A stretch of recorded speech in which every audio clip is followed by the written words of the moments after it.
जय श्री कृष्णा। आइए सुनते हैं ज्येष्ठ मास में सुंदर कांड का 7वां अध्याय।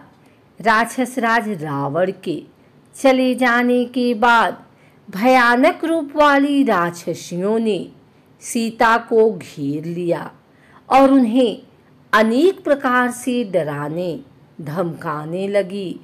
वे सीता की वतर्सना करते हुए कहने लगी, हे मूर्ख भागिन, हे नीच नारी, तीनों लोकों और 14 भुवनों को अपने पराक्रम से पराजित करने वाले परम तेजस्वी राक्षस राज की सैया प्रत्येक को नहीं मिलती। यह तो तुम्हारा परम सौभाग्य है कि स्वयं लंकापति तुम्हें अपनी अंकसायनी बनाना चाहते हैं। तनिक विचार कर देखो, कहाँ अगाध ऐश्वर्य, स्वर्णपुरी तथा अतुल संपत्ति का एक छत्र स्वामी और कहाँ वह राज्य से निकाला हुआ कंगालों की भांति वन वन में भटकने वाला हतभाग्य साधारण सा मनुष्य। सोच समझकर निर्णय करो और महाप्रतापी लंकाधिपति रावण को पति के रूप में स्वीकार करो। उसकी अर्धांगिनी बनने में ही तुम्हारा कल्याण है, अन्यथा राम के वियोग में तड़प तड़प कर मरोगी या राक्षस राज के हाथों मारी जाओगी।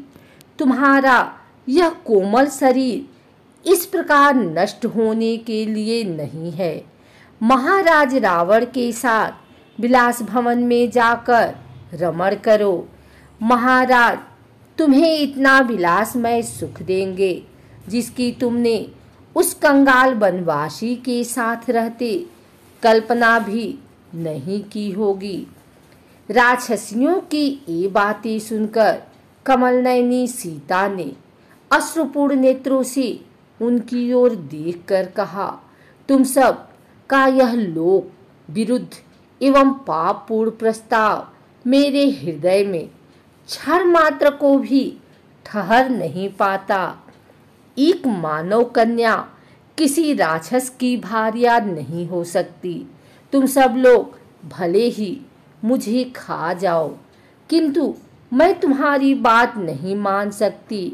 मेरे पति दीन हो अथवा राज्यहीन, वे ही मेरे स्वामी हैं और मैं सदा उन्हीं में अनुरक्त हूँ तथा आगे भी रहूँगी। जैसे सुअर चला सूर्य में, महाभागा सची इंद्र में, अरुंधति महर्षि वशिष्ठ में, रोहिणी चंद्र में, सुकन्या च्यवन में, सावित्री सत्यवान में, श्रीमती कपिल में, मध्यंती सौदास में, केसनी सगर में और दमयंती नल में अनुराग रखती हैं। वैसे ही मैं भी अपने पति इक्ष्वाकु वंश शिरोमणि श्री राम में अनुरक्त हूँ। सीता के वचन सुनकर राक्षसियों के क्रोध की सीमा न रही। वे रावण की आज्ञा अनुसार कठोर वचनों द्वारा उन्हें धमकाने लगी। अशोक वृक्ष में चुपचाप छिपे बैठे हुए हनुमान जी सीता को फटकारती हुई राक्षसियों की बातें सुनते रहे। वे सब राक्षसियां कुपित होकर कांपती हुई सीता पर चारों ओर से टूट पड़ी। उनका क्रोध बहुत बढ़ा हुआ था।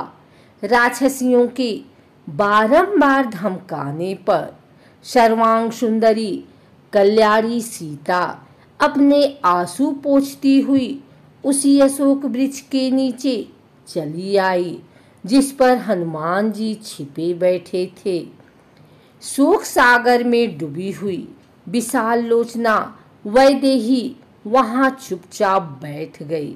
वे अत्यंत दीन व दुर्बल हो गई थी तथा उनके वस्त्र मलिन हो चुके थे।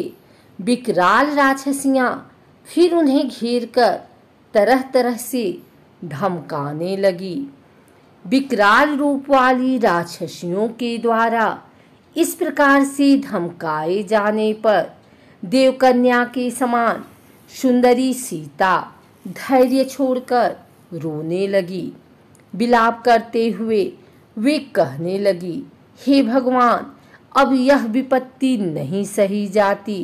प्रभु, मुझे इस विपत्ति से छुटकारा दिलाओ या मुझे इस पृथ्वी से उठा लो। बड़े लोगों ने सच कहा है कि समय से पहले मृत्यु भी नहीं आती। आज मेरी कैसी दयनीय दशा हो गई है।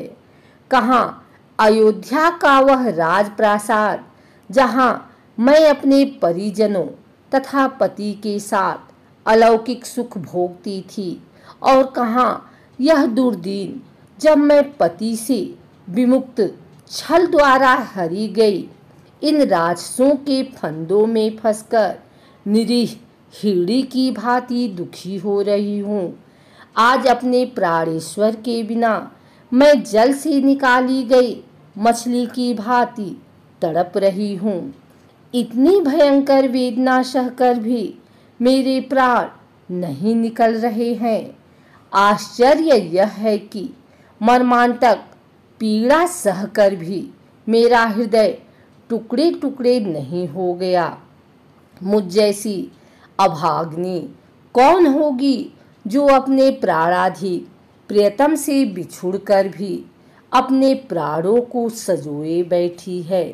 अभी न जाने कौन कौन से दुख मेरे भाग्य में लिखे हैं। न जाने वह दुष्ट रावण मेरी कैसी दुर्गति करेगा। चाहे कुछ भी हो, मैं उस महापातकी को अपने बाएं पैर से भी स्पर्श न करूंगी। उसके इंगित पर आत्मसमर्पण करना तो दूर की बात है, यह मेरा दुर्भाग्य ही है। किस एक परम प्रतापी वीर की भार्या होकर भी दुष्ट रावण के हाथों सताई जा रही हूँ, और वे मेरी रक्षा करने के लिए अभी तक यहाँ नहीं पहुँचे। मेरा तो भाग्य ही उल्टा चल रहा है। यदि परोपकारी जटायुराज इस नीच के हाथों न मारे जाते तो वे अवश्य राघव को मेरा पता बता देते और वे आकर रावण का विनाश करके मुझे इस भयानक यातना से मुक्ति दिलाते। परंतु मेरा मन कह रहा है, दुछत्रित रावण के पापों का घड़ा भरने वाला है। अब उसका अंत अधिक दूर नहीं है। वह अवश्य ही मेरे पति के हाथों मारा जाएगा। उनके तीक्ष्ण बाण लंका को लंपट राक्षसों के आधिपत्य से मुक्त करके अवश्य मेरा उद्धार करेंगे। किंतु उनकी प्रतीक्षा करते करते मुझे इतने दिन हो गए और वे अभी तक नहीं आए। कहीं ऐसा तो नहीं है कि उन्होंने मुझे मरा हुआ समझ लिया हो और इसलिए अब वे मेरी खोज खबर ही न ले रहे हों। यह भी तो हो सकता है कि दुष्ट मायावी रावण ने जिस प्रकार छल से मेरा हरण किया, उसी प्रकार उसने छल से उन दोनों भाइयों का वध कर डाला हो। उस दुष्ट के लिए कोई भी नीच कार्य अकरणीय नहीं है। दोनों दशाओं में मेरे जीवित रहने का प्रयोजन नहीं है।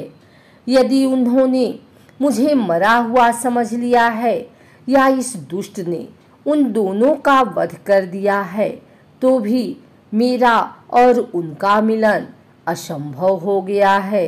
जब मैं अपने प्राणेश्वर से नहीं मिल सकती तो मेरा जीवित रहना व्यर्थ है।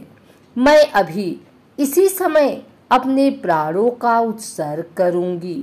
सीता की इन निराशा भरे वचनों को सुनकर पवनपुत्र हनुमान अपने मन में विचार करने लगे कि अब इस बात में कोई संदेह नहीं है कि यही जनक नंदनी जानकी हैं, जो अपने पति के वियोग में व्याकुल हो रही हैं।